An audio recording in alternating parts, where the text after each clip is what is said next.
Bismillahirrahmanirrahim. Assalamualaikum warahmatullahi wabarakatuh. Waalaikumsalam warahmatullahi wabarakatuh. Innal hamdalillah nahmaduhu wa nasta'inuhu wa nastaghfiruh wa na'udzu billahi min shururi anfusina wa min sayyiati a'malina. May yahdihillahu fala mudilla lahu wa may yudlilhu fala hadiya lahu. Asyhadu an la ilaha illallah wa asyhadu anna Muhammadan abduhu wa rasuluh la nabiyya wa la rasulahu ba'da. Qala Allah ta'ala fil Qur'anil Karim bada'an a'udzu billahi minasyaitonir rajim. Bismillahirrahmanirrahim. Ya ayyuhalladzina amanu taqullaha haqqa tuqatih wa la tamutunna illa wa antum muslimun. Wa qala Nabiullah Muhammad sallallahu alaihi wasallam fi hadits innamal a'malu binniyat wa innamal likulli imrin ma nawa. Amma ba'du. Yang saya hormati Ustaz Fadil Alfan MAG selaku pimpinan Pondok Pesantren Tahfidzul Quran Darussalam. Yang saya hormati pula para ustaz yang telah membimbing kami selama setiap harinya, yang mudah-mudahan dirahmati Allah. Dan tidak lupa kawan-kawan seperjuangan yang saya cintai, yang mudah-mudahan kita semua di dalam rahmat Allah Subhanahu wa taala. Amin. Amin. Puja dan puji syukur hanya milik Allah Subhanahu wa taala, Rabb semesta alam. Dialah Rabb semesta alam yang Maha Pengasih dan Maha Penyayang dan Maha Penyayang. Dialah yang telah memberikan kita beribu-ribu nikmat sehingga kita masih bisa merasakan yang namanya nikmat iman. Yang mana nikmat ini tidak diberikan kepada sembarangan orang. Hanya orang-orang yang terpilihlah yang mendapatkan nikmat keimanan ini. Dan yang tidak kalah penting yaitu kita masih mendapatkan nikmat sehat dari Allah Subhanahu wa taala. Kita masih bisa bernafas dengan lega dan tertawa dengan bahagia. Dan yang tidak kalah penting pula, kita masih diberikan nikmat sempat oleh Allah. Allah masih memberikan kita kesempatan untuk bangun dari tidur dan melaksanakan ibadah yang diperintahkannya.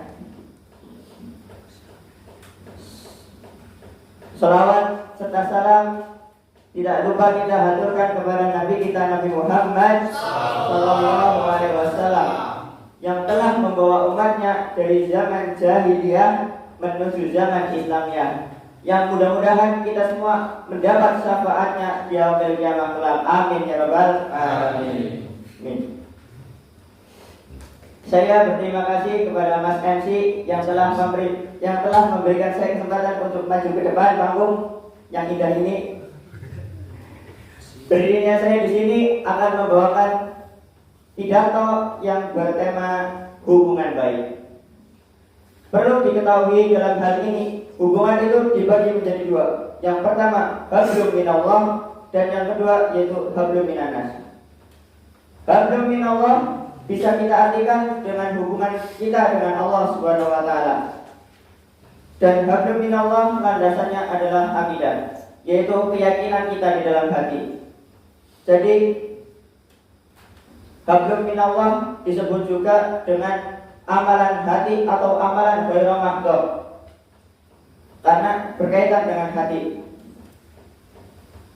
Karena yang tahu seberapa baik hubungan kita dengan Allah hanya kita dengan Allah saja. Makanya hablum minallah disebut dengan amalan ghairu mahdhur. Dan hablum minallah, cara pengaplikasiannya hablum minallah adalah dengan menjalankan apa-apa yang diperintahkannya dan menjauhi apa-apa yang dilarangnya, atau yang kita sebut dengan takwa.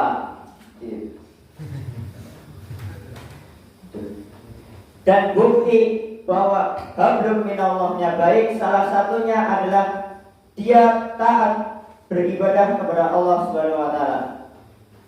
Jadi kalau hubungannya dengan Allah baik, pasti apa-apa yang Allah perintahkan akan ia kerjakan dengan ikhlas lillahi ta'ala. Karena keikhlasan itu terkait antara jarak kita dengan Sang Pencipta. Kalau kita dekat dengan Allah, maka semakin mudah kita menerima setiap ketetapan yang Allah berikan kepada kita. Karenanya hablum minallah disebut dengan amalan hati. Amalan apapun yang kita kerjakan bisa bernilai ibadah di sisi Allah Subhanahu wa taala, dan itu tergantung niat kita di dalam hati. Innamal a'malu binniyat wa innamal likulli imri'in ma nawa.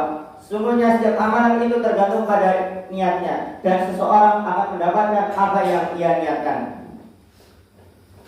Kalau kita beramal soleh, tapi dan niat kita itu niat baik lillahi ta'ala, maka Allah akan memberikan balasan seperti apa yang kita niatkan, dan Allah akan memberikan pahala terhadap apa yang kita kerjakan. Akan tetapi apabila kita berbuat baik namun niat kita untuk pamer, niat kita agar bisa dipuji, maka itu hanyalah perusak amal. Amalan yang kita kerjakan yang harusnya mendapatkan pahala akan batal pahalanya atau sia-sia amal tersebut karena salahnya niat. Karena itu penting bagi kita untuk meluruskan niat, benarkan niat kita lillahi ta'ala. Dan dengan hablum minallah akan melahirkan yang namanya hablum minan nas. Dan otomatis kalau hubungan kita dengan Allahnya baik, maka hubungan kita dengan manusia akan baik juga. Dan hablum minan nas itu dibuktikan dengan perbuatan baik kita terhadap sesama. Contoh seperti saling tolong menolong apabila saudara kita membutuhkan bantuan, atau menepati janji ketika kita berjanji pada seorang. Karena ada yang menyebutkan janji itu hutang, dan hutang itu wajib dibayar, berarti janji wajib ditepati. Hukum menepati janji adalah wajib.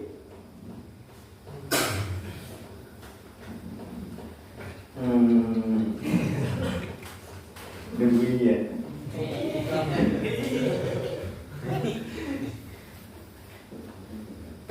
Nah, yang ada juga kita harus saling menghargai satu sama lain dan merendahkan diri kita apabila kita memiliki kelebihan. Karena kelebihan adalah sesuatu yang pasti dimiliki seseorang. Seseorang itu pasti memiliki kelebihannya masing-masing, entah itu di bidang olahraga, ilmu, karya, dan lain-lain. Yang pasti seorang memiliki kelebihan yang berbeda-beda. Maka dari kelebihan itu ya, dari perbedaan kelebihan itu, adanya perbedaan itu bukan untuk saling berbangga diri, akan tetapi adanya kelebihan itu untuk kita saling menghargai satu sama lain. Karenanya rendahkanlah diri kita agar tidak ada seseorang yang ingin merendahkan kita. Hargailah orang lain dan jangan menganggap remeh siapapun, agar jika kita tidak ingin menyakiti hati seseorang dan kita tersakiti karena sakit hati tersebut. Dan yang terakhir, cobalah untuk bertahan dari setiap cobaan yang ada. Jangan gara-gara disenggol doang, marah, diomongin sedikit, ngambek, lagi kok baperan. Anak badan lo harusnya tahan batin, oke? Ya.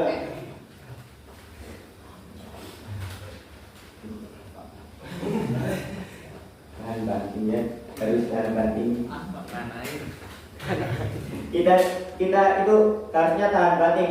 Kita ambil perumahan, kita itu harus jadi seperti aspal. Bosan sih. Aspal yang diinjak tidak akan teriak atau mengeluh walaupun berkali-kali dengan bobot seberat apapun. Mengapa begitu? Nah, karena nggak bernyawa. Tapi ambillah pelajarannya gimana coba. Tapi ketahuilah nih, aspal yang diam, yang rendah itu, yang sering diinjak-injak bisa menyakiti, bahkan bisa membunuh seorang tanpa harus bergerak.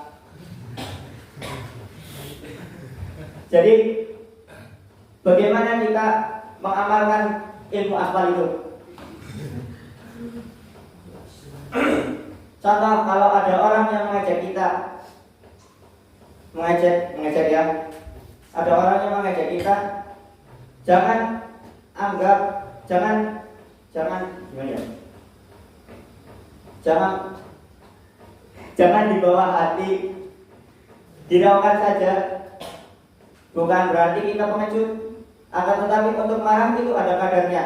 Selagi bercandanya itu tidak berlebihan dan membawa-bawa kehormatan orang tua, maka jangan dianggap serius.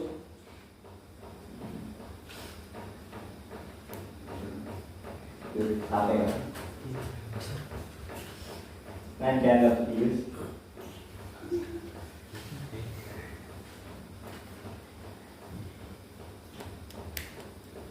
Ambillah setiap pelajaran